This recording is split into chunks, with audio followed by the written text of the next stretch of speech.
Good morning. My name is Arlene Wilson. I'm a Master Gardener for Yates County Cooperative Extension. And thank you for joining me for part 6 of Seed Journey.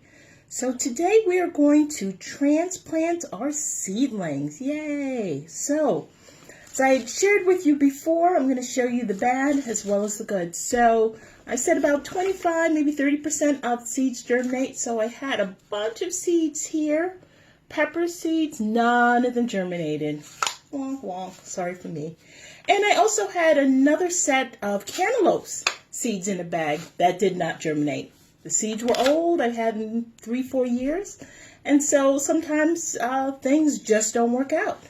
But then I went to the store and bought some cantaloupe.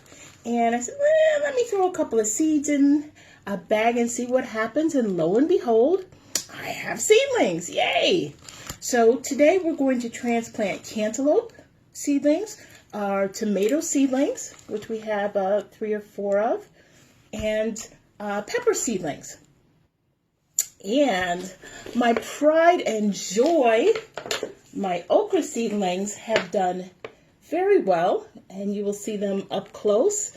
But the key to when to transplant is when you have 2 leaves at the top of your seedling. There's a scientific name for that I'm blanking on, but that is the key. That is the sign that you really have a plant that's trying to do something. So we will move on to the next stage. So I have 2 very large boxes, clear boxes for spinach. So I'm going to stay with my terrarium greenhouse approach.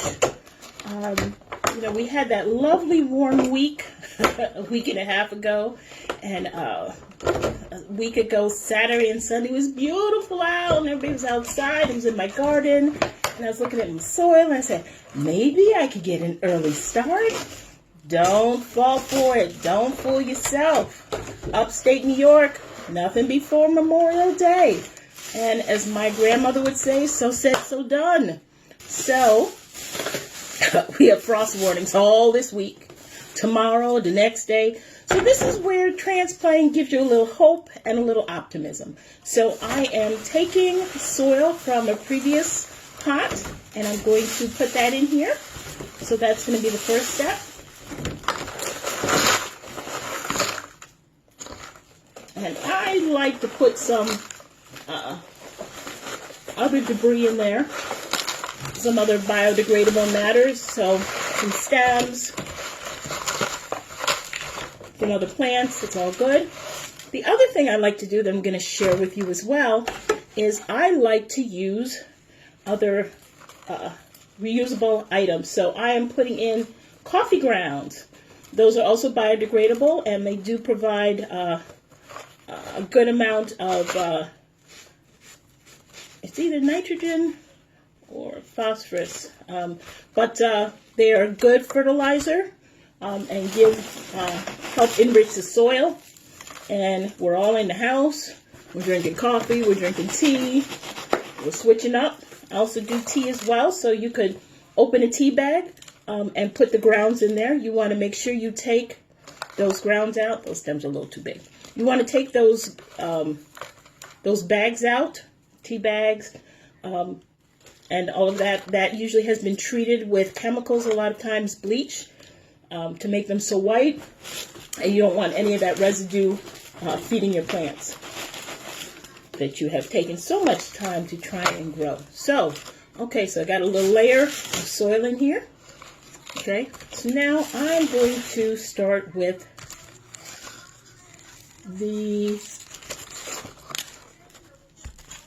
the peppers.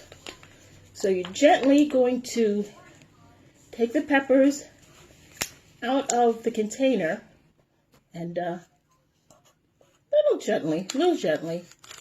Okay, and you're going to put them an inch apart. They have a very small root. So you want to be gentle. And you want to gently put that in the soil and place that so it's standing up.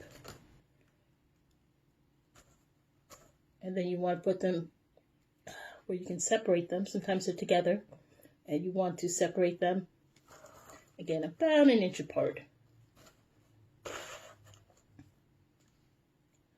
And so you'll see where the little green spots are.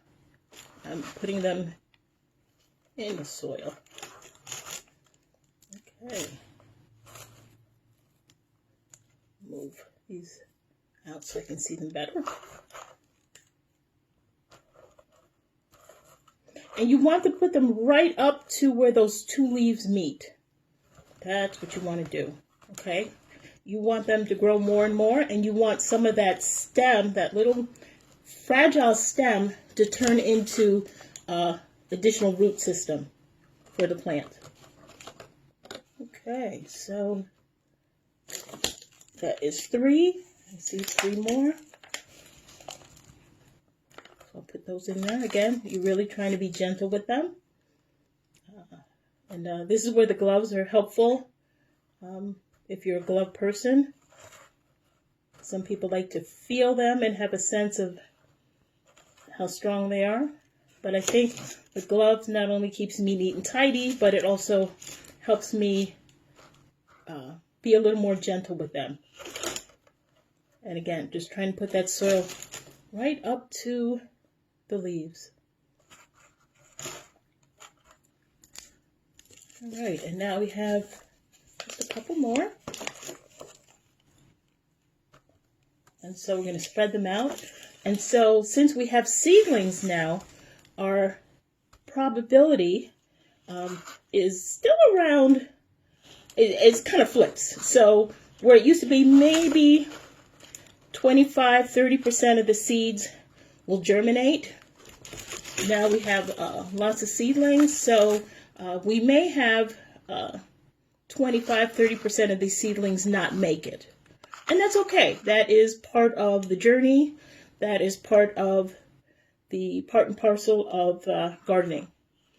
Nothing is ever 100%. And then you got to think of it in perspective. Once you get these plants in the ground, you've got to give them even more room. So we're doing 1 inch right now, and there's just about enough room for everybody. I think somebody's going to get a little short shrift here. You're going to go in the middle over here to get your space. And then we'll watch them grow, and we'll water. I'm not going to put any Miracle Grow this time, since we did last time. I don't want to over fertilize. So we'll wait till we get to the next stage, see how they're doing, and then think about some Miracle Grow, or even wait until they are ready to go into the ground. And I think you're the last one. Last one.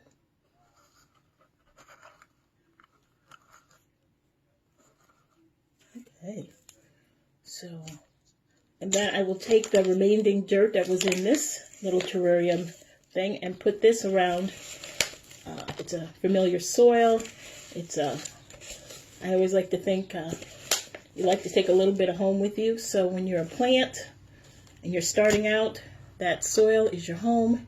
And so as you transplant, you always want to take a little bit of home with you with each plant. And so to show you where we are. So here we are with one set. I'll probably put another inch of soil around each of these plants, and then give them a little water, and they will be set. And that's what we'll do. So thank you very much for joining me, and feel free to contact Cooperative Extension with any questions. Number is 315-536-5123 in scenic Yates County. And again, Arlene Wilson, Master Gardener. We also have information on our website if you have more questions about gardening. We have a lot of information there. And then we're also sharing between all of our Cooperative Extension locations different workshops that different extensions are having. That's one of the nice things with this stay-in-place order. And you always got to look for the bright side of everything with this pandemic. We've got time to develop these resources and share these resources. So again, feel free to call us if you have any questions.